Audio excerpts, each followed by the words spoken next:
buong puso at may matibay na pananampalataya ay ipapanalangin ko ito para sa iyo.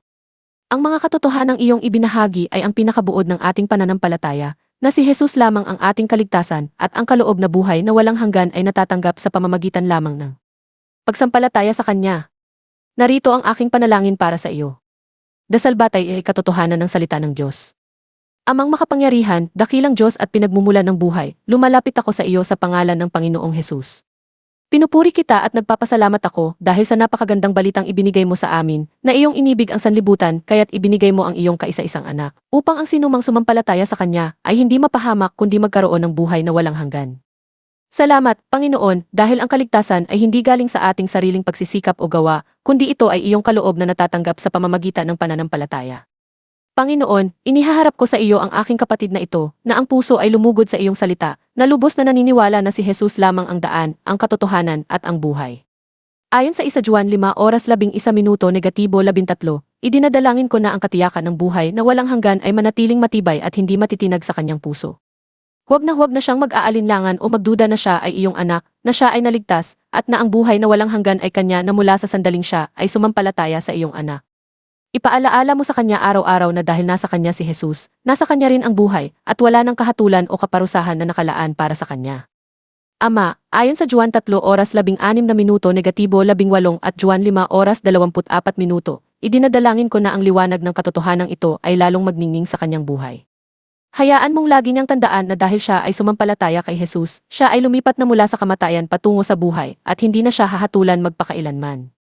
Tanggalin mo ang anumang takot sa kamatayan o sa hinaharap dahil alam niyang ang kanyang buhay ay nakatago kay Kristo at nasa huling araw ay muli siya itong bubuhayin at ibibigay ang kaluwalhatian na inihanda para sa kanya.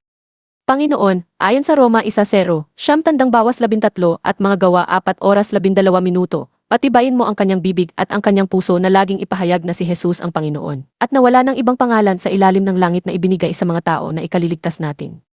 Gawin mo siyang matapang na saksi ng katotohanan ito, upang sa pamamagitan ng kanyang buhay at salita, marami pang ibang tao ang mahikayat na lumapit sa iyo, sumampalataya, at matanggap din ang dakilang kaligtasan at buhay na walang hanggan. Ayon sa Efeso 2:8 at Tito 3:5, idinadalangin ko na huwag siyang magpapaligoy-ligoy sa kaisipan na ang kaligtasan ay makukuha sa pamamagitan ng mabubuting gawa. Itanim mo ng malalim sa kanyang puso na ito ay iyong kaloob, ito ay iyong biyaya, ito ay iyong awa, at ito ay natatanggap lamang sa pamamagitan ng pananampalataya. Ito ay upang hindi siya magmalaki, kundi laging magpasalamat at magpuri sa iyong dakilang kabutihan. Panginoon, ayon sa Juan 10:27-28, bigyan mo siya ng matinding kagalakan at katiyakan na siya ay iyong tupa, na naririnig niya ang iyong tinig, at na hawak mo siya sa iyong kamay.